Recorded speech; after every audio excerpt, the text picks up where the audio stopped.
দেবী, শ্রী ভগবান যখন ধরাধামে অবতীর্ণ হন তখন তাহাকে চিনিবার উপায়স্বরূপ শ্রীমদ্ ভগবদ্ গীতায় বলা হইয়াছে, আহুস্তাম্রশয় সর্বে দেবর্ষি নারদস্তথা অসিতো দেবল ব্যাস স্বয়ং চৈব ব্রবিসিমে। বশিষ্ঠ আদি ঋষিগণ ও দেবর্ষি নারদ এবং অসিত দেবল ও ব্যাসদেব আপনাকে এইরূপ বর্ণনা করিয়াছেন এবং আপনি নিজেও আমাকে এইরূপ বলিতেছেন। আমরা দেখিয়াছি যে শ্রীরামকৃষ্ণ শ্রীমাকে দেবীর আসনে বসাইয়া পূজা করিয়াছেন, তাহার প্রতি বিবিধ প্রকারে অশেষ সম্মান প্রদর্শন করিয়াছেন এবং ভক্তগণের নিকট তাহার দেবীত্ব খ্যাপন করিয়াছেন। স্বামী বিবেকানন্দ প্রমুখ শ্রীরামকৃষ্ণ সন্তানদের মুখেও ইহা বহুধা বিঘোষিত হইয়াছে। এই দ্বিতীয় বিষয়ে একটি ঘটনা বিবৃত করিয়া আমরা শ্রীমায়ের উক্তি ও আচার ব্যবহারের মধ্যে এই বিষয়ক স্বীকৃতিগুলির আলোচনায় প্রবৃত্ত হইব।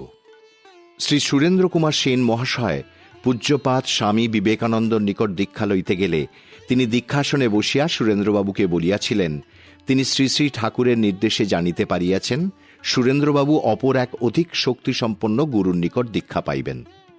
ইহার কিছুদিন পরে সুরেন্দ্রবাবু স্বপ্নে দেখিলেন তিনি শ্রী শ্রী ঠাকুরের অঙ্কে উপবিষ্ট এবং এক মাতৃমূর্তি তাহাকে মন্ত্র প্রদান করিতেছেন। দীর্ঘকাল অতীত হইলে ১৩১৮ সালের দুর্গাপূজার পরে সুরেন্দ্রবাবু জয়রামবাটিতে উপস্থিত হন এবং সেখানে শ্রীমায়ের নিকট দীক্ষাপ্রাপ্ত হন।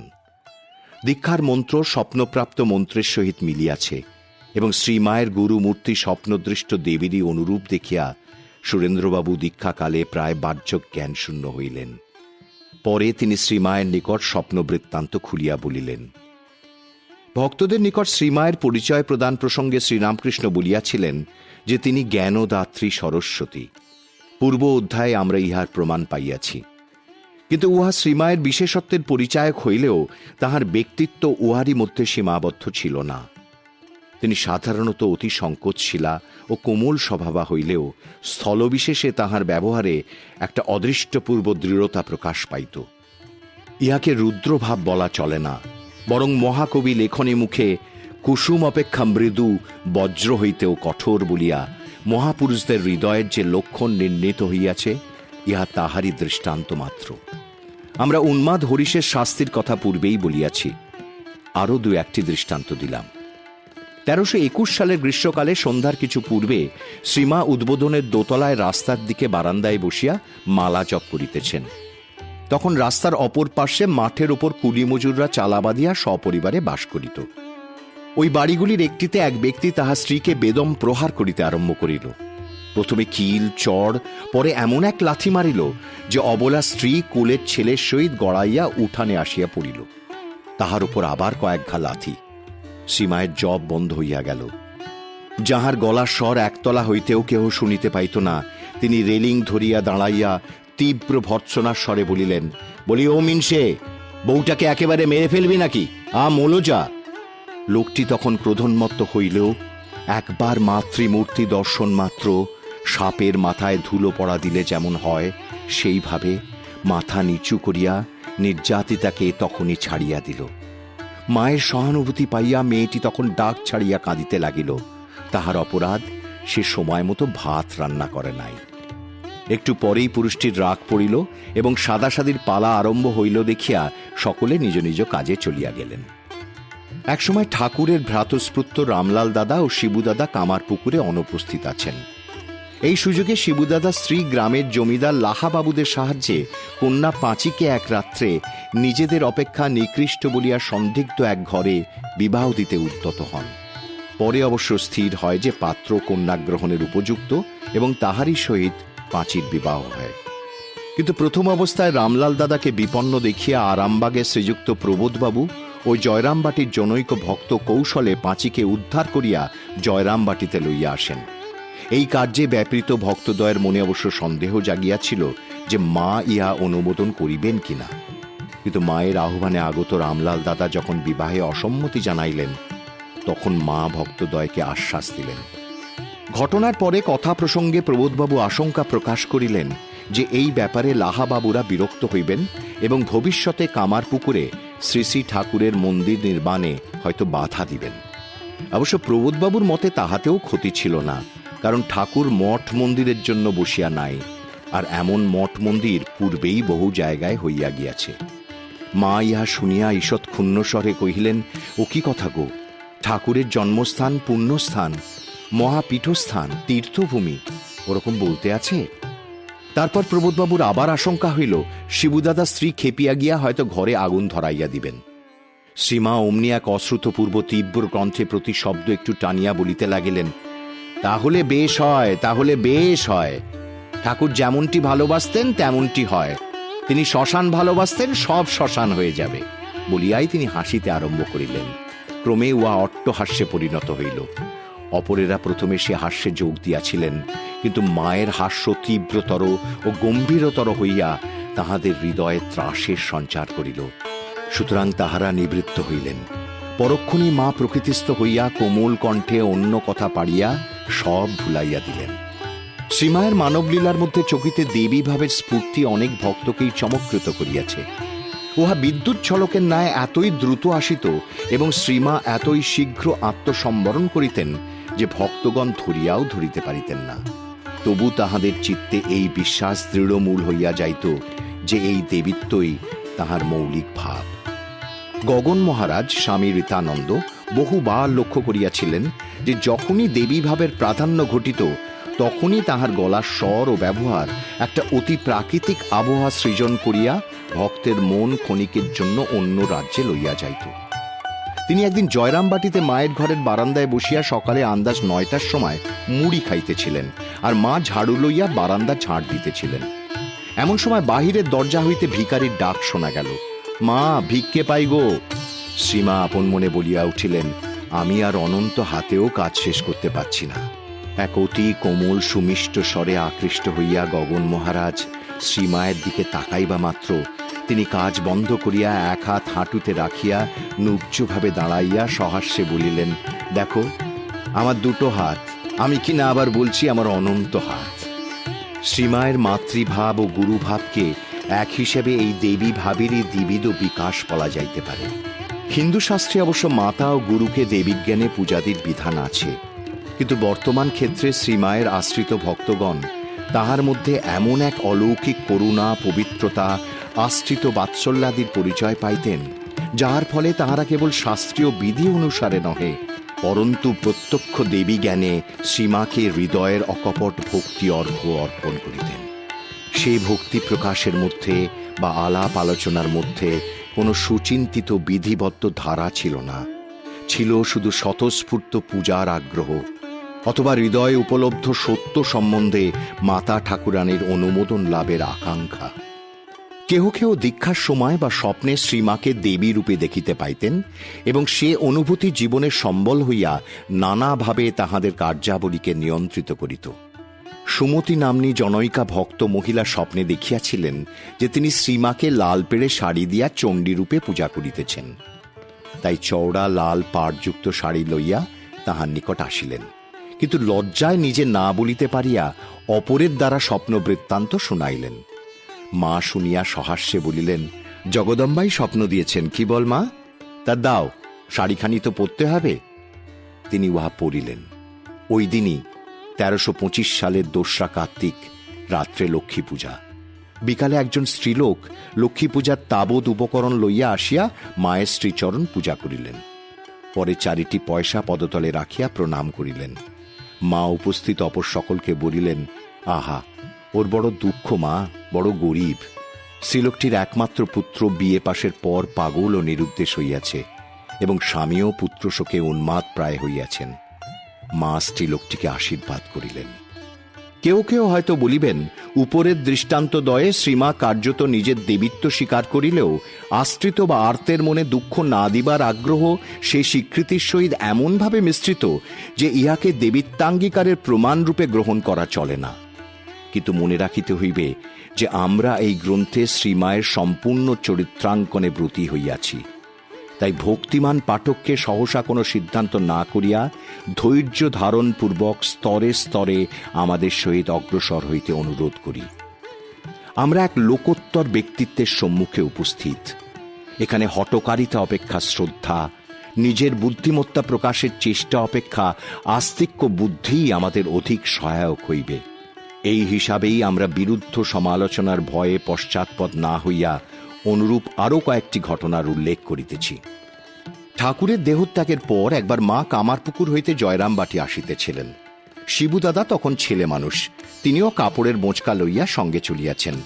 জয়রামবাটির কাছে মাঠের মধ্যে আসিয়া শিবুদাদার হঠাৎ কি মনে হওয়ায় দাঁড়াইয়া পড়িলেন। মা কিছু দূর চলিয়া পিছনে কাহারও শব্দ না পাইয়া ফিরিয়া দেখেন শিবুদাদা দাঁড়াইয়া আছেন।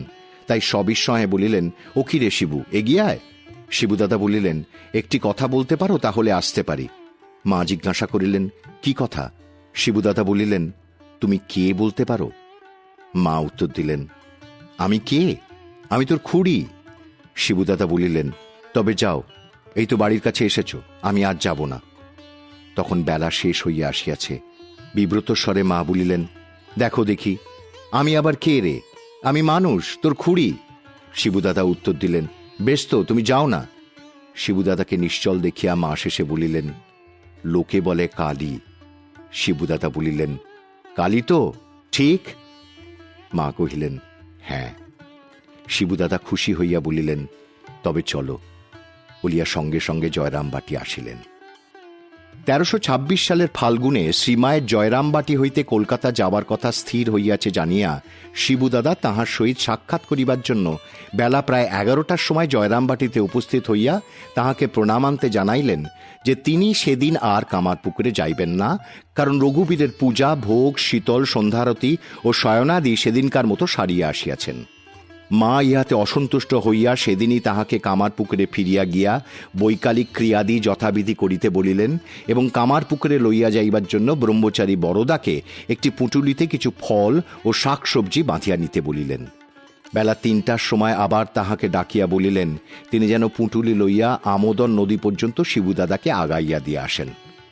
বরদা তাহাই করিলেন, কিন্তু একটু পরেই দেখা গেল শিবুদাদা পুনরায় মায়ের বাড়িতে উপস্থিত। তিনি মায়ের পায়ে মাথা রাখিয়া ভূমিষ্ঠ হইয়া কাঁদিতেছেন আর বলিতেছেন, মা, আমার কি হবে বলো, তোমার কাছে শুনিতে চাই। মা বলিতেছেন, শিবু ওঠ, তোর আবার ভাবনা কি? ঠাকুরের অত সেবা করলি, তিনি তোকে কত ভালোবেসেছেন, তোর আবার চিন্তা কি? তুই তো জীবনমুক্ত হয়ে আছিস। শিবুদাদা তখন বলিতেছেন, না, তুমি আমার ভার নাও, আর তুমি যা বলেছিলে তুমি তাই কিনা বলো। মা তাহার মাথায় ও চিবুকে হাত দিয়া যতই আদর করেন ও সান্ত্বনা দেন, শিবুদাদা ততই অশ্রু বিসর্জন করিয়া বলেন, বলো তুমি আমার সকল ভার নিয়েছ, আর সাক্ষাৎ মা কালী কিনা? শ্রীমা এতক্ষণ এই ব্যাপারে একটু বিচলিত হইয়া পড়িয়াছিলেন। এখন শিবুদাদার এই প্রগাঢ় ব্যাকুলতা দর্শনে তাহার ভাবান্তর উপস্থিত হইল। পার্শ্বস্থ বরদা মহারাজের স্পষ্টই মনে হইল শ্রীমা তখন আর সামান্য মানবী নহেন। তিনি শিবুদাদার মাথায় হাত দিয়া গম্ভীরভাবে বলিলেন, হ্যাঁ তাই। শিবুদাদা তখন উঠিয়া হাঁটু গাড়িয়া করজোড়ে মন্ত্রপাঠ করিলেন, সর্বমঙ্গল মঙ্গলে ইত্যাদি। শ্রীমা তাহার চিবুক স্পর্শ করিয়া চুমা খাইলেন। শিবুদাদাও চক্ষু মুছিয়া ও গাঁট্রি বগলে লইয়া সানন্দে গৃহাভিমুখে যাত্রা করিলেন। মায়ের আদেশে বরদা আবার পুঁটুলিটি তার হাত হইতে লইয়া সঙ্গে চলিলেন। গ্রামের বাহিরে আসিয়া শিবুদাদা প্রফুল্ল বদনে বরদাকে বলিলেন, ভাই, মা সাক্ষাৎ কালী, উনি সাক্ষাৎ কপাল মোচন, ওর কৃপাতেই মুক্তি, বুঝলে? এই স্তরে শ্রীমা শুধু কার্যে নহে নিজ মুখেই দেবীত্ব অঙ্গীকার করিতেছেন।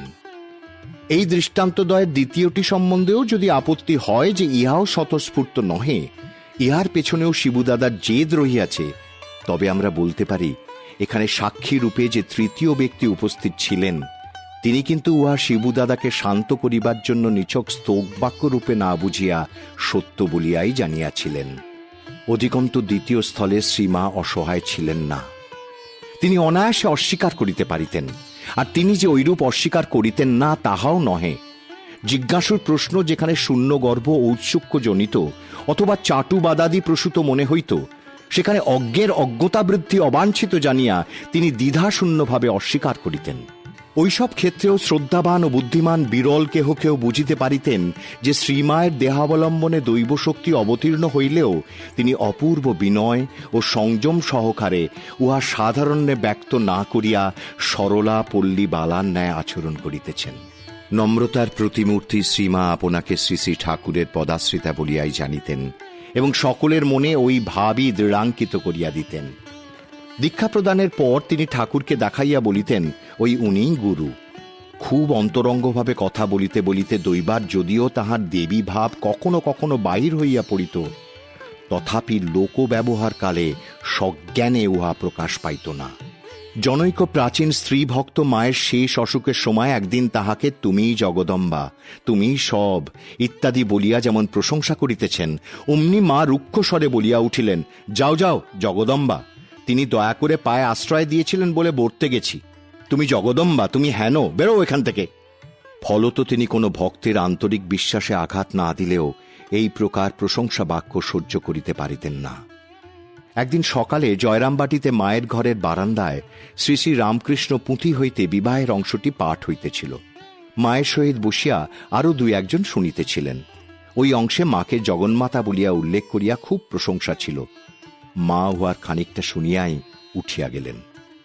দক্ষিণ দেশে যাইবার পূর্বে কোঠারে অবস্থানকালে এক দ্বীপ্রহরে মা আপন মনে বসিয়া জগতের দুঃখ ও সে দুঃখ নিবারণার্থে ঠাকুরের আগমনের কথা ভাবিতেছিলেন। এমন সময় জনৈক সেবক সেখানে আসিলে মা তাহাকে বলিলেন, এই ঠাকুর বারবার আসেন, একই চাঁদ রোজ রোজ, নিস্তার নেই, ধরা পড়ে আছেন।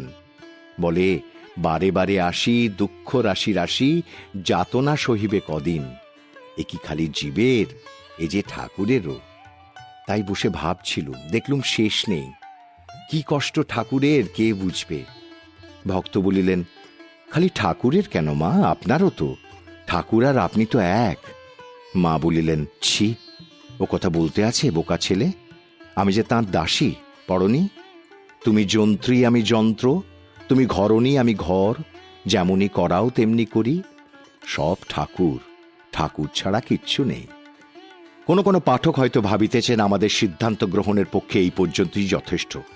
শ্রীমা নিজেকে অবতার মনে করিতেন না, বা ওইরূপে ঘোষণাও করেন না। ঠাকুরই অবতার। তবে ঠাকুরের সহধর্মিনী, সাধন জগতে শত শত মানবের পথপ্রদর্শিকা এবং আধ্যাত্মিক শক্তির প্রকৃষ্ট কেন্দ্ররূপে তাহার স্থান ধর্মেতিহাসে অতি উচ্চ। আমরা তাদৃশ পাঠককে আরেকটু ধৈর্য ধরিতে বলি, কারণ ঘটনা পরম্পরা আমাদের বিশ্বাসকে জোর করিয়াই আরও দূরে লইয়া যায়। দৃষ্টান্ত স্বরূপে বলা যাইতে পারে যে শ্রীমতী শৈলবালা চৌধুরী একদিন যখন প্রশ্ন করিলেন, মা, ঠাকুরের জপ তো আমাকে বলে দিয়েছেন, আপনার জপ কি বলে করব? তখন মা বলিলেন, রাধা বলে পারো কি অন্য কিছু বলে পারো, যা বলে তোমার সুবিধে হয় তাই করবে। কিচ্ছু না পারো, শুধু মা বলে করলেই হবে। অন্য ক্ষেত্রে এক ভক্তকে তিনি বলিয়াছিলেন, এই যে এখানে এসেছ, একটা কিছু ভাব নিয়ে এসেছ, হয়তো জগন্মাতা ভেবে এসেছ। ঘটনা পরম্পরার মধ্যে অথবা কথা প্রসঙ্গে এইরূপ অস্পষ্ট স্বীকৃতির বহু দৃষ্টান্ত আছে। 1911 খ্রিস্টাব্দে কোয়ালপাড়ার নবাসনের বউয়ের বৃদ্ধা মাতার চিকিৎসার জন্য শ্রীমায়ের আদেশে আরামবাগ হইতে ডাক্তার প্রভাকর বাবুকে লইয়া ব্রহ্মচারী বরদা সেখানে আসিতেছেন। আরামবাগের মনীন্দ্রবাবু ইহাদের সঙ্গে গরুর গাড়িতে চলিয়াছেন। দ্বীপ্রহরের রৌদ্রে সকলেরই পিপাসা পাইল। তাই মনীন্দ্রবাবু ব্রহ্মচারীকে অনুরোধ করিলেন গ্রাম হইতে কিছু শাঁক আলু ও শশা সংগ্রহ করিতে। অনেক ঘুরিয়াও তিনি ওইসব না পাইয়া পথের ধারের এক গাছ হইতে প্রচুর কাঁচা আম পাড়িয়া আনিলেন। সেগুলি এত টক যে পল্লীগ্রামের লোক ভিন্ন অপরে খাইতে পারে না। মনীন্দ্রবাবু জিজ্ঞাসা করিলেন, শাঁক আলু কই? ব্রহ্মচারী রহস্য করিয়া বলিলেন, গ্রামে অনেক ঘুরেও যখন শশা বা শাঁক আলু পাওয়া গেল না, তখন হঠাৎ ত্রেতা যুগের কথা মনে পড়ে গেল, আর ঢিল মেরে আম পেড়ে আনলুম। এখন সকলে খুশি মতো পিপাসা মিটাতে পারেন। বলা বাহুল্য, বিনা লবণে ওই ফল তাহাদের ভোগে আসিল না। তাহারা যথাসময় কোয়ালপাড়ায় পৌঁছিয়া সব ঘটনাটি শ্রীমায়ের নিকট বিবৃত করিলে মা স্মিত মুখে বলিলেন, হ্যাঁ বাবা, যে যার সে তার, যুগে যুগে অবতার। ওরা না হলে আমার এসব কাজ চলে কই? এদের ভরসাতেই রাধুর এই অবস্থায় জঙ্গলে বিপদের মধ্যে পড়ে আছি। একদিন 1909 খ্রিস্টাব্দের শেষে জয়রামবাটিতে জনৈক ত্যাগী ভক্ত শ্রীমায়ের নিকট খেদ করিতেছিলেন যে এত দেখিয়া শুনিয়াও তাহাকে আপনার মা বলিয়া জানিতে পারেন নাই। মা আশ্বাস দিলেন, বাবা, আপনার না হলে এত আসবে কেন? যে যা সে তার, যুগে যুগে অবতার। আপন মা সময় চিনবে। পারিবারিক আচরণে বা সাধারণ লোকের সহিত কথা প্রসঙ্গে শ্রীমায়ের এই আত্মপরিচয় হঠাৎ বাহির হইয়া পড়িত। শেষবারে জয়রামবাটিতে একদিন রাত্রি 9টার সময় পাচিকা ব্রাহ্মণী আসিয়া বলিল, কুকুর ছুঁয়েছি, স্নান করে আসি। মা বলিলেন, এত রাত্রে স্নান করো না, হাত পা ধুয়ে এসে কাপড় ছাড়ো। সে উত্তর দিল, তাতে কি হয়? মা বলিলেন, তবে গঙ্গা জল নাও। ইহাতেও পাচিকার মন উঠিল না দেখিয়া পবিত্রতা স্বরূপিনী শ্রী মা বলিলেন, তবে আমাকে স্পর্শ করো। এতক্ষণে পাচিকার চোখ খুলিল এবং সে অন্তত তখনকার মতো সূচিবায়ু হইতে মুক্তি পাইল। উদ্বোধনে ঠাকুর পূজার সময় পাগলি মামি বিড়বিড় করিয়া কটু কথা কহিতেছেন। মা পূজা শেষ করিয়া পাগলির দিকে চাহিয়া বলিলেন, কত মুনি ঋষি তপস্যা করেও আমায় পায় না, তোরা আমায় পেয়েও হারালি। কাশীতে পাগলি সারা রাত্রি শ্রীমাকে গালি দিয়াছেন, ঠাকুরজি মরুক, ঠাকুরজি মরুক। প্রভাতে সে কথার উল্লেখ করিয়া বলিলেন, ছোট বউ জানে না যে আমি মৃত্যুঞ্জয়। এই পরিচয় দেওয়া ও না দেওয়া লইয়াই তাহার জীবন। গ্রামে দূর দূরান্তরের লোক আসিয়া শ্রীমাকে দেবী জ্ঞানে পূজা করিয়া যায়, অথচ গ্রামবাসীরা কিছুই বুঝিতে পারে না। শ্রীমা তাহাদের নিকট পিসি, মাসি, দিদি হইয়াই আছেন। একদিন এক ব্যক্তি জিজ্ঞাসা করিয়া বসিল, তোমাকে দেখতে কত লোক কত দূর দেশ থেকে আসছে, অথচ আমরা তোমাকে বুঝতে পারছি না কেন? মা উত্তর দিলেন, তা নাই বা বুঝলে, তোমরা আমার সখা, তোমরা আমার সখী। চৌকিদার অম্বিকা বাগদি বলিল, লোকে আপনাকে দেবী ভগবতী কত কি বলে, আমরা তো কিছুই বুঝতে পারি না। শ্রীমা বলিলেন, তোমার বুঝে দরকার কি? তুমি আমার অম্বিকা দাদা, আমি তোমার সারদা বোন। গ্রামবাসীদের সুখ দুঃখের সংবাদ তিনি রাখিতেন এবং সর্ববিষয়ে আত্মীয়তা বোধ করিতেন। এক বছর বাঁকুড়ায় দুর্ভিক্ষ চলিতেছিল। রামকৃষ্ণ মিশনের সেবা কার্য হইতে আসিয়া জনৈক সাধু শ্রীমাকে লোকের দুর্গতির কথা শুনাইতেছিলেন। শ্রীমা সব শুনিয়া চারিদিকে হাত ঘুরাইয়া বলিলেন, দেখো বাবা, মা সিংহবাহিনীর কৃপায় এইটুকুর মধ্যে জয়রামবাটি গ্রামে ওসব কিছু নেই। সাধু বলিলেন, মা সিংহবাহিনী তো বুঝি না, আপনি আছেন বলেই এখানে কিছু নেই। শ্রীমা ইহা শুনিয়া চুপ করিয়া রহিলেন। জয়রামবাটিতে তিনি একদিন আত্মীয়দের দৌরাত্মে উত্তক্ত হইয়া বলিয়াছিলেন, দেখ, তোরা আমাকে বেশি জ্বালাতন করিস নে। এর ভেতর যিনি আছেন যদি একবার ফোঁস করেন তো ব্রহ্মা, বিষ্ণু, মহেশ্বর কারও সাধ্য নেই যে তোদের রক্ষা করে। আর একবার কোয়ালপাড়ায় রাধুর অত্যাচারের কথা উল্লেখ করিয়া তিনি বলিয়াছিলেন, দেখো মা, এ শরীর দেব শরীর যেন, এতে আর কত অত্যাচার সহ্য হবে?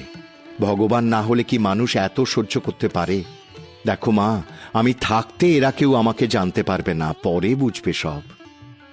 দেবী হইয়াও মানবী রূপে অবতীর্ণা শ্রীমাকে সাধারণ লোকে বুঝিতে পারিবে কেন, যদি তিনি স্বয়ং না বুঝাইয়া দেন?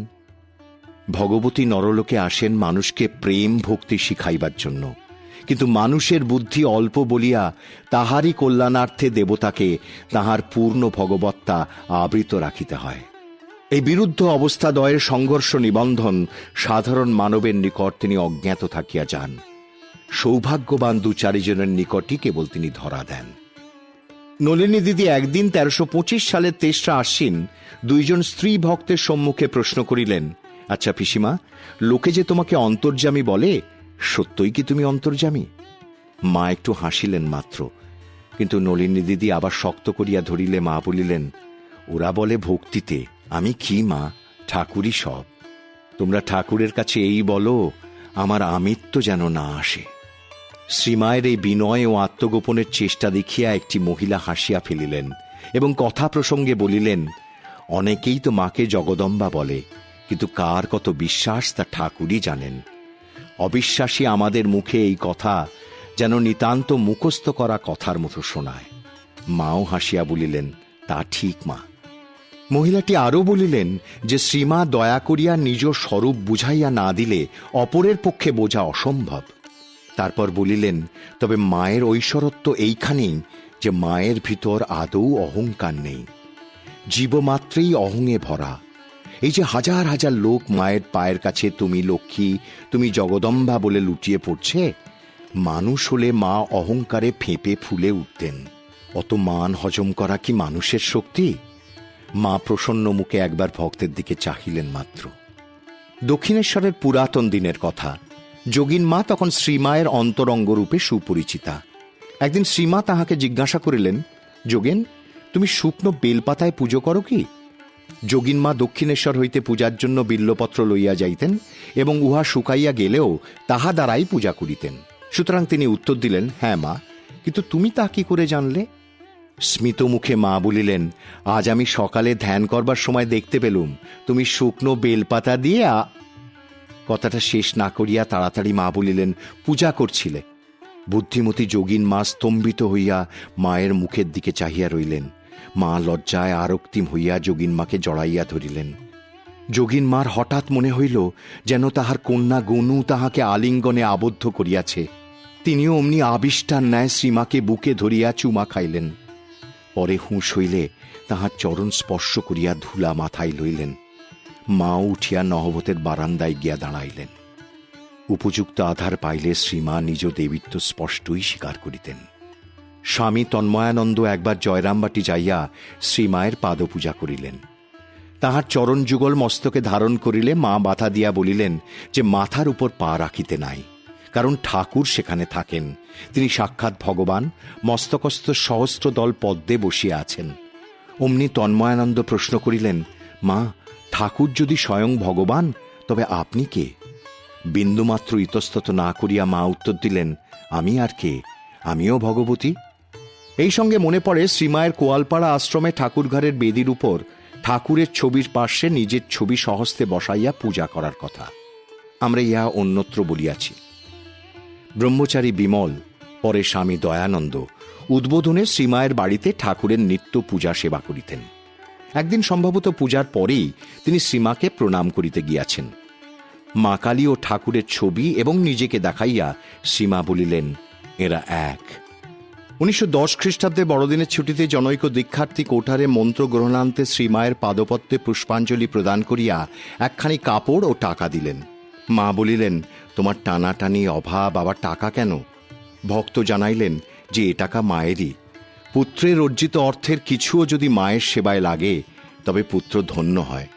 মা শুনিয়া বলিলেন, আহা, কি টান গো, কি টান!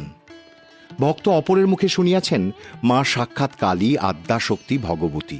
সে কথা তিনি মায়ের নিজ মুখে শুনিতে চাহেন, কারণ গীতায় এরূপ স্বীকৃতির উল্লেখ আছে। তাই তিনি মাকে বলিলেন, তোমার কথা যা শুনেছি তা আমি বিশ্বাস করি, তবে তুমি স্বয়ং যদি সে কথা বলো তাহলে আর কোনোই সন্দেহ থাকে না। তোমার নিজের মুখেই শুনতে চাই ও কথা সত্য কিনা। শ্রীমা কহিলেন, হ্যাঁ, সত্য। 1913 অব্দে জয়রামবাটিতে ভূদেবের বিবাহের পর রাধু অসুস্থ হইয়া পড়িয়াছে। মা পার্শ্বে বসিয়া তাহাকে দুধ খাওয়াইতেছেন। এমন সময় পাগলি মামি আসিয়া সেখানে বসিলেন। রাধুর ইচ্ছা নয় যে নেড়ি মা সেখানে থাকেন, তাই তাহাকে একটু ঠেলিয়া দিতেই মায়ের হাত পাগলির পায়ে ঠেকিয়া গেল। পাগলি অস্থির হইয়া বলিয়া উঠিলেন, কেন তুমি আমার পায়ে হাত দিলে? আমার কি হবে গো? মা তাহার রকম দেখিয়া হাসিয়া আকুল। ব্রহ্মচারী রাসবিহারী বলিলেন, পাগলি মাকে গালাগাল অপমান করলেও পায়ে হাত লাগার ভয় আছে। মা বলিলেন, বাবা, রাবণ কি জানত না যে রাম পূর্ণ ব্রহ্ম নারায়ণ, সীতা আদ্যাশক্তি জগন্মাতা? তবুও ওই করতে এসেছিল। ও কি আমাকে জানে না? সব জানে, তবু এই করতে এসেছে। ভক্তের প্রতি কৃপাবশে শ্রীমা কখনো কখনো অজ্ঞাত সারেই যেন নিজের স্বরূপ বলিয়া ফেলিতেন। বৈকুণ্ঠ নামক জনৈক ভক্ত শ্রীমাকে কামারপুকুরে দর্শন করিতে যান। রামলাল দাদা এবং লক্ষ্মী দিদিও তখন সেখানে ছিলেন। ভক্ত যখন বিদায় লইতেছেন তখন শ্রীমা অকস্মাৎ বলিয়া উঠিলেন, বৈকুণ্ঠ, আমায় ডাকিস। পরমুহূর্তেই যেন আত্মসংবরণ করিয়া বলিলেন, ঠাকুরকে ডেকো, ঠাকুরকে ডাকলেই সব হবে। লক্ষ্মী দিদি সব শুনিয়াছিলেন। তিনি বলিয়া উঠিলেন, না মা, এ কি কথা? এ তো বড় তোমার অন্যায়। ছেলেদের এমন করে ভোলালে তারা কি করবে? মা বলিলেন, কই, আমি কি করলুম?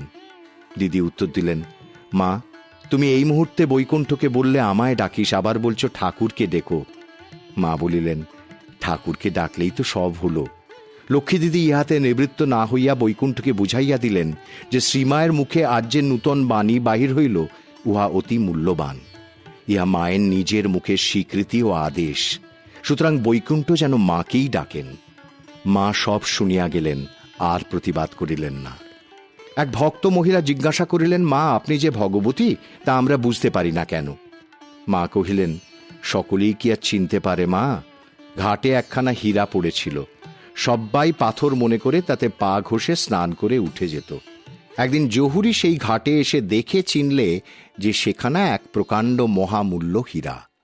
শ্রীমায়ের নিকট এইরূপ জহুরি আসিত কয়জন? সুতরাং তিনি আত্মপরিচয় দিবেন কাহার নিকট, আর দিলেই বা বিশ্বাস করিবে কে?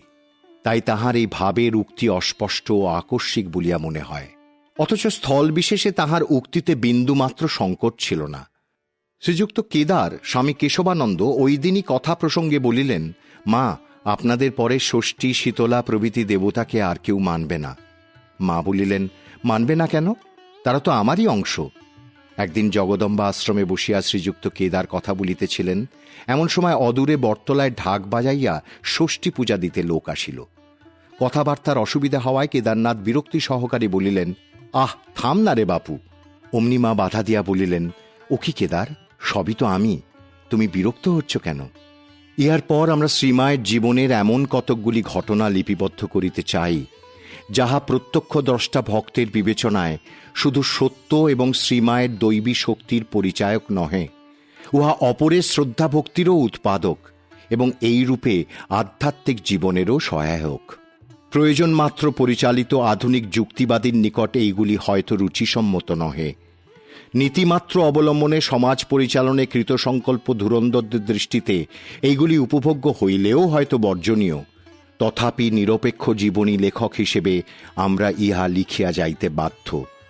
পাঠক নিজ অভিরুচি অনুযায়ী এইগুলির মূল্য বা মর্ম নির্ধারণ করিবেন। লোকোত্তর চরিত্রে এই জাতীয় ঘটনা শুনিতে পাওয়া যায়। যাহাদের সম্বন্ধে লোকের মনে এবংবিধ ভাবের উদয় হয়, তাহাদের নিশ্চয়ই কোনো বৈশিষ্ট্য আছে, নতুবা সকলের সম্বন্ধে ইহা শোনা যায় না কেন? এক্ষেত্রে সত্য নির্ণয়ের ক্ষমতা আমাদের নাই, ইহা আমরা অম্লান বদনে বলিতেছি। ফলত নির্বিচারে কিছু উড়াইয়া দেওয়া জীবনী লেখকের পক্ষে অনুচিত। বর্তমান স্থলে ইহাই আমাদের কৈফিয়ত। অধ্যাপক গোকুল দাস দে তখন বিয়ে পড়িতে পড়িতে অসুস্থ হইয়া কিছুদিন পড়া ছাড়িয়া বাড়িতে আছেন। পূজনীয় মাস্টার মহাশয় এই সুযোগে তাহাকে সুললিত স্বরে চণ্ডী পাঠ শিখাইতেন। গোকুলবাবু ইহা বেশ আয়ত্ত করিয়াছিলেন। এক সকালে বাগবাজারে গঙ্গা তীরে বেড়াইতে আসিয়া তিনি দেখিলেন শ্রীমা ঘাটের সর্বনিম্ন সোপানে জপে বসিয়া আছেন। গোকুলবাবু কিছু দূরে দাঁড়াইয়াছিলেন। সেখানে থাকিয়াই তিনি গুনগুন করিয়া মাস্টার মহাশয়ের সুরে চণ্ডীর শ্লোক আবৃত্তি করিতে লাগিলেন, এত নিম্নস্বরে যে অপর কাহারও শুনিবার কথা নহে। তিনি যখন পাঠ করিতেছেন, সৌম্যা সৌম্যোত্তরা শেষ ও সৌম্যেভ্যস্তুতি সুন্দরী, তখন শ্রীমা পিছন ফিরিয়া স্তবকারীকে দেখিলেন এবং দুই হাত তুলিয়া আশীর্বাদ করিয়া আবার জপে মগ্ন হইলেন। আর একদিনের কথা স্মরণ করিয়া অধ্যাপক লিখিতেছেন, যে কয় বৎসর তাহার দর্শন লাভ করিয়াছিলাম, তাহার মধ্যে আমার বাটি কোথা, আমি কি কর্ম করি, আমার কয় সহোদর বা পিতার নাম কি ইত্যাদি প্রশ্ন কখনো জিজ্ঞাসা করেন নাই। আশ্চর্যের বিষয়, একবার প্রণাম করিবার সময় আমার দুই জ্যেষ্ঠ ভ্রাতার নাম করিয়া তাহারা কেমন আছেন জিজ্ঞাসা করিলেন, তবে একজনের নাম ললিত না বলিয়া নলিন বলিয়াছিলেন। তাহাতে তাহার উচ্চারণ দোষ মনে করিয়া আমি হাস্য করিয়াছিলাম। বাটিতে আসিয়া আমার মাকে ওই কথা বলায় তিনি বলিলেন, জগজ্জননী ঠিকই বলিয়াছেন, ছেলেবেলায় নলিনী নাম ছিল, পরে ললিত হইয়াছে। রা এক সন্ধেবেলায় মায়ের পায়ে বাতের জন্য তেল মালিশ করিতে করিতে ভাবিতেছেন, যাহাতে মায়ের ব্যাধি তাহার দেহে আসে এবং মা নিরাময় হন। মা একটু মুচকি হাসিয়া বলিলেন, বাবা, তুমি কি চিন্তা করছো? তোমরা বেঁচে থাকো, আমি বুড়ো হয়েছি, আর কদিন বাঁচব, ওরকম চিন্তা করতে আছে? ঠাকুর তোমাদের দীর্ঘজীবী করুন। এই বলিয়া মাথায় হাত দিয়া আশীর্বাদ করিলেন। 1918 খ্রিস্টাব্দের এক সময় শ্রী ললিত মোহন সাহার মন বিশেষ অস্থির হওয়ায় তিনি শ্রীমা ও ঠাকুরের উপর অভিমানবশত সংকল্প করেন আর মাকে দেখিতে চাইবেন না। কিন্তু বন্ধুগণের নির্বন্ধে তাহাকে উদ্বোধনে যাইতেই হইল। সেদিন বিস্তর ভক্ত মাকে প্রণাম করিতেছিলেন, মা কাহারও সহিত কথা কহিলেন না। সর্বশেষে বিষণ্ণ চিত্ত ভক্তকে দেখিয়া মা জিজ্ঞাসা করিলেন, ভালো আছো তো? অভিমানভরে ভক্ত বলিলেন, হ্যাঁ মা, খুব ভালো আছি। প্রত্যুত্তরে মা কৃপা দৃষ্টি করিয়া সহাস্যে বলিলেন, সে কি বাবা, মনের স্বভাবই এই, তার জন্যে কি এমনটি করতে আছে? 1915 খ্রিস্টাব্দের গ্রীষ্মকালে জয়রামবাটিতে উপস্থিত হইয়া শ্রী মহেন্দ্রনাথ গুপ্তের ইচ্ছা হইল ফুল চন্দন দিয়া শ্রীমায়ের পাদপূজা করিবেন, কিন্তু এই বিদেশে ওই সকল সংগ্রহ করিবেন কি রূপে? এমন সময় শ্রীমা মামাদের একটি ছোট মেয়ের হাতে ফুল চন্দন দিয়া ভক্তকে বলিয়া পাঠাইলেন, ছেলে যদি অঞ্জলি দিতে চায় তাহলে এখন এসে দিতে পারে। স্বামী তন্ময়ানন্দ কোয়ালপাড়া হইতে জয়রামবাটি যাইতে যাইতে ভাবিতেছিলেন যে মায়ের একটু সেবা করিতে পারেন তো বেশ হয়। গিয়া দেখেন মা তেলের বাটি কাছে রাখিয়া পা দুইখানি ছড়াইয়া বসিয়া আছেন। ভক্ত তেল লইয়া পায়ে মাখাইতে লাগিলেন এবং মা কোন পায়ে কিরূপ মাখাইতে হইবে বলিয়া দিতে লাগিলেন। এইরূপে স্বাদ মিটাইয়া প্রায় 25 মিনিট তেল মাখানো হইলে মা বলিলেন, এবার হয়েছে তো, এখন নাইতে যাই, ঠাকুরের পুজো করতে হবে। এক বিকালে শ্রীমতী প্রফুল্লমুখী বসু উদ্বোধনে আসিয়া দেখিলেন মায়ের সেবিকা নবাসনের বউ ছাদ হইতে লেপ তোষক ইত্যাদি আনিয়া ওয়ার পরাইয়া বিছানা করিতেছেন। দেখিয়া তিনি ভাবিতেছেন, যদি এই কাজটি করতে পেতুম। নবাসনের বউ চলিয়া যাইতেই মা ঘরে আসিয়া বিছানার দিকে চাহিয়া বলিলেন, দেখেছ মা, সব ভুল করে রেখেছে, ওয়ারগুলো ওলট পালট করে ফেলেছে। তুমি মা ওয়ারগুলো বদলে ঠিক করে পরিয়ে বিছানা করে দাও তো। প্রফুল্লমুখীর বাসনা পূর্ণ হইল। স্বামী মহাদেবানন্দ মায়ের আদেশে শ্রাবণ মাসের একদিন হলদিপুকুর গ্রামে কেরোসিন, আটা ইত্যাদি প্রায় 1 মণ মাল কিনিয়া আনিতে গিয়াছিলেন। মা কুলির কথা বলেন নাই, তাই নিজের মাথায় মাল বহিয়া চলিয়াছেন। রাস্তায় জল ও কাদা আর বোঝাও যেন ক্রমে ভারী হইয়া বহন করা অসম্ভব হইয়া পড়িতেছে। কিন্তু তিনি মনে মনে প্রতিজ্ঞা করিলেন, মায়ের এ কাজ তিনি করিবেনই। এইরূপ স্থির সংকল্প হইয়া একটু দুর্গম স্থান অতিক্রমের পর তাহার মনে হইল যেন বোঝা হঠাৎ হালকা হইয়া গিয়াছে। তিনি অক্লেশে চলিতে লাগিলেন। কেন এমন হইল এ কথা ভাবিতে ভাবিতে মায়ের বাড়িতে ঢুকিয়াই দেখেন মা অস্থিরভাবে নিজের ঘরের বারান্দায় দ্রুত পদচারণ করিতেছেন। মুখখানি লাল, চক্ষু দুটি যেন কপালে উঠিয়াছে, আর আপন মনে বলিতেছেন, একটা কুলি নিতে কেন বললুম না। মহাদেবানন্দ বোঝা নাবাইলে মা বলিলেন, একটা কুলি নিতে হয়, আমি বলিনি, তাতে কি হয়েছে, এরম করে কি চলতে হয়? কয়েকটি ঘটনায় শ্রীমায়ের ভবিষ্যৎ দৃষ্টির পরিচয় পাওয়া যায়। বৈকুণ্ঠ নামক জনৈক ভক্ত জয়রামবাটিতে শ্রীমাকে দেখিয়া ফিরিতেছেন। মা বলিয়া দিলেন, তুমি এখান থেকে একেবারে ঘরে যেও, এখন মঠে বা এখানে ওখানে কোথাও গিয়ে কাজ নেই, ঘরে গিয়ে বাপ মায়ের সেবা করো, এখন বাবার সেবা করা উচিত। বৈকুণ্ঠ যাইবার সময় পিতাকে সুস্থ দেখিয়া গিয়াছিলেন, কিন্তু বাড়ি আসিয়া দেখেন তিনি রোগশয্যায় শায়িত। 6-7 দিন পরেই তাহার দেহত্যাগ হইল। স্বামী মহাদেবানন্দ একদিন কোয়ালপাড়া হইতে তরকারির ঝুড়ি লইয়া জয়রামবাটি গিয়া সেখানে রাখিয়া ফিরিবেন। এমন সময় শ্রীমা বারণ করিলেন, যেও না, এখনই বৃষ্টি হবে। মহাদেবানন্দ নিষেধ শুনিলেন না, জল খাবার খাইয়াই যাত্রা করিলেন। শ্রীমা তাহাকে আকাশে মেঘ দেখাইবেন বলিয়া সঙ্গে সঙ্গে বাহিরে আসিলেন, কিন্তু কোথাও কিছু নাই। মহাদেবানন্দ প্রণাম করিয়া হাসিতে হাসিতে বিদায় লইলেন। এদিকে আমোদর পার হইয়া দেশরার মাঠে একটু অগ্রসর হইতেই প্রবল বৃষ্টি আরম্ভ হইল। তিনি দৌড়িতে দৌড়িতে দেশরার এক ডোমের বাড়িতে আশ্রয় লইলেন। কাপড় চোপড় একেবারে ভিজিয়া গেল। 1912 অব্দের দুর্গাপুজোর পরে শ্রীমা কাশীতে যাইবেন বলিয়া জিনিসপত্র গুছাইতে ব্যস্ত ছিলেন। বোধনের দিনে দ্বীপ্রহরে নাট্যকার গিরিশবাবুর ভগিনী দেখা করিতে আসিলেন। বিদায় লইবার সময় তিনি বলিলেন, তবে আসি মা। শ্রীমা অন্যমনস্কভাবে বলিয়া ফেলিলেন, হ্যাঁ যাও। গিরিশবাবুর ভগিনী সিঁড়ি দিয়া নামিয়া যাইতেই মায়ের মনে হইল, বললুম কি, যাও বললুম, এমন তো আমি কাউকে বলিনে। সে মহিলা সে রাত্রেই হঠাৎ দেহত্যাগ করিলেন। মা শুনিয়া দুঃখ করিয়া বলিলেন, কেনই বা অমন মুখ দিয়ে বেরোল। শ্রী হেমচন্দ্র দাশগুপ্তকে জয়রামবাটিতে দীক্ষাদানের পর শ্রীমা করজপ শিখাইয়া দিলেও তিনি পদ্ধতি ঠিক ধরিতে পারিতেছেন না দেখিয়া শ্রীমা বলিলেন, তুমি সুরেনের কাছে শিখে নেবে। সুরেনবাবু থাকেন রাঁচিতে, আর হেমবাবু যাইবেন চট্টগ্রামে কর্মস্থলে। সুতরাং তিনি মাকে বলিলেন, এ কেমন করে হবে?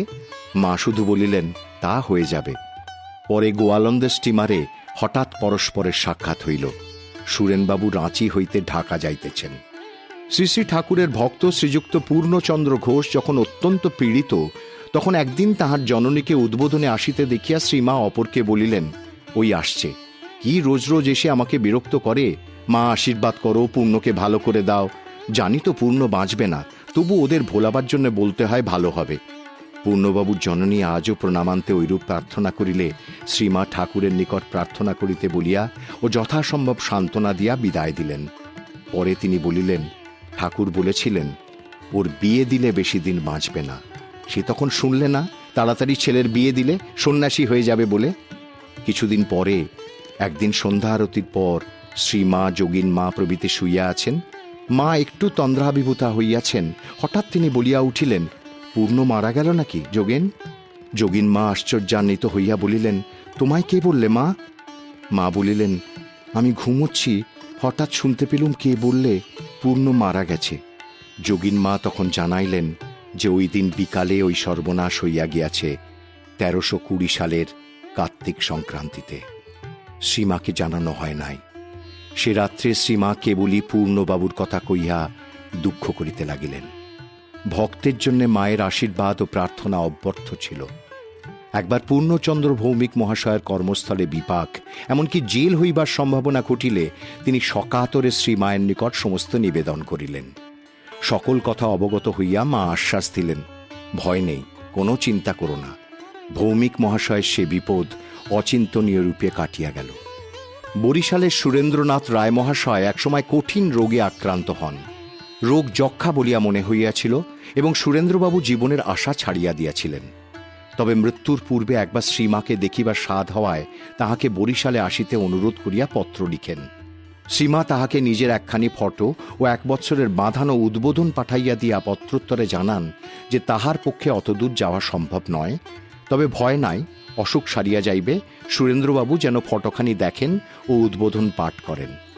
আসন্ন মৃত্যু রোগী ফটোর মধ্যেই শ্রীমাকে পাইলেন। তিনি উহা শিওরে রাখিয়া দিলেন। রোগ ক্রমে সারিয়া গেল। 1 বৎসর অনাবৃষ্টিতে জয়রামবাটি প্রভৃতি গ্রামের শস্য জ্বলিয়া যাইতে আরম্ভ করিলে নিরুপায় চাষিরা শ্রীমাকে বলিল, এবার মা আমাদের ছেলেপিলের বাঁচবার আশা নেই, সকলকে না খেয়ে মরতে হবে। তাহাদের কাতরতা দর্শনে মায়ের প্রাণ গলিয়া গেল। তিনি চাষিদের সহিত ক্ষেত দেখিতে গিয়া খুবই বিচলিত হইলেন এবং চারিদিকে চাহিয়া আকুল স্বরে বলিলেন, হায় ঠাকুর, এ কি করলে? শেষটায় কি সব না খেয়ে মরবে? সেই রাত্রেই প্রচুর বাড়িপাত হইল এবং সেবারে এমন ফসল হইল যে বহু বৎসর তেমন হয় নাই। 1325 সালের অগ্রহায়ণ মাসে কোয়ালপাড়ার জনৈক ব্রহ্মচারী রাত প্রায় 10টার সময় কলকাতার উদ্বোধনে স্বামী শারদানন্দজির আহ্বানে নিচে নামিয়া দেখিলেন ওই গ্রামের বৃদ্ধ শ্রীযুক্ত নফরচন্দ্র কোলে মহাশয় উপস্থিত শ্রীমাকে দর্শন করিবেন। শারদানন্দজির নির্দেশানুসারে শ্রীমাকে সংবাদ দিয়া নফরবাবুকে দ্বিতলের মাঝখানের ঘরে লইয়া গেলে তিনি মায়ের চরণ দুইখানি জড়াইয়া ধরিয়া কাঁদিতে কাঁদিতে বলিলেন, মা, আমি মহা বিপদগ্রস্ত হয়ে আপনার কাছে ছুটে এসেছি। ইনফ্লুয়েঞ্জা জ্বরে আমার কয়েকটি নাতনি ও একটি নাতি মারা গেছে। উপস্থিত আরও কয়েকটি নাতনির ও একমাত্র নাতিটির খুব সংকট অবস্থা। মা, আপনাকে আশীর্বাদ করতে হবে আমার বংশ যাতে রক্ষা পায়। মা বলিলেন, সে কি, আপনি এরূপ আশঙ্কা করছেন কেন? আপনি লক্ষ্মীমন্ত, ভাগ্যবান লোক। নফরবাবু বলিলেন, না মা, আমি কিছু শুনিতে চাই না। আমার এই শেষ বয়সে একমাত্র নাতির শোক যেন না পাই। এইরূপ বলিতেছেন আর চরণ যুগল ধরিয়া কাঁদিতেছেন। মা কহিলেন, আপনি উতলা হবেন না, উঠুন। আচ্ছা, আমি ঠাকুরকে জানাচ্ছি। নফরবাবু তথাপি নাছোড়বান্দা। অবশেষে শ্রীমা অতি গম্ভীরভাবে অভয়বাণী শুনাইলেন, না, আপনার সে ভয় নেই। কোলে মহাশয় চোখের জল মুছিয়া প্রফুল্ল চিত্তে নিচে নামিলেন। শ্রীমা 2টি প্রসাদী মিষ্টি তাহার জন্য পাঠাইয়া দিলেন। তাহার আশীর্বাদে বৃদ্ধের মনস্কামনা পূর্ণ হইয়াছিল। শ্রীমতী ক্ষীরোদবালা রায় বাল বিধবা। বৈধব্যের 1 বৎসর পূর্বে নখ কাটানোর পরে একদিন পেঁপে কাটিতে গিয়া উহার কষ লাগিয়া আঙুলগুলি ফুলিয়া ওঠে এবং ক্রমে উহা ঘায়ে পরিণত হয়। সেই ঘা 12 বৎসর ছিল, কখনো কমিত, কখনো বাড়িত। বিশেষত জল লাগিলে মাংস পর্যন্ত পচিয়া যাইত। মাতা ঠাকুরানীর সহিত ঘনিষ্ঠতা হওয়ার পর একবার ঘা খুব বাড়িয়াছে, তাই মাকে প্রণাম করিতে গিয়া তাহার মনে হইল যে সেদিন আর মায়ের শ্রীচরণ স্পর্শ করিবেন না।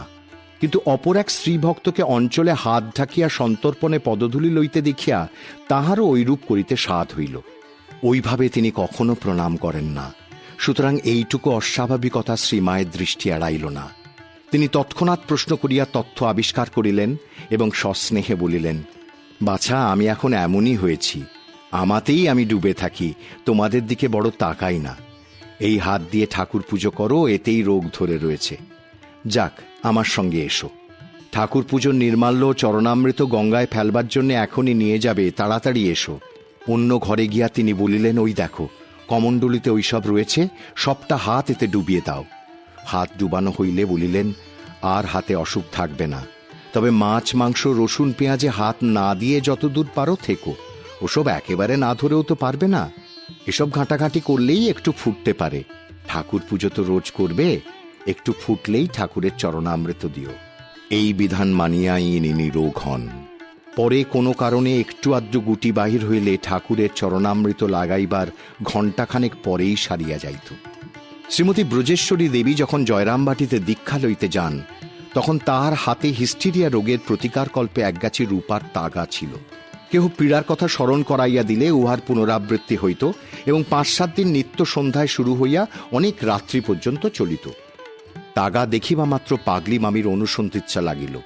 শ্রীমা বলিলেন যে কোনো রোগের জন্যই ব্রজেশ্বরী তাগা পড়িয়া থাকিবেন, তাই বৃথা প্রশ্ন তুলিয়া তাহাকে বিব্রত করা অনুচিত। পরে ব্রজেশ্বরীকে বলিলেন, তোমার আর তাগা পড়ে দরকার নাই মা, এ রোগ অমনি সেরে যাবে। বাস্তবিকই তাহার আর কখনো সে রোগ হয় নাই, এমনকি হিস্টিরিয়া রোগীর সেবা করিতে গিয়াও নহে।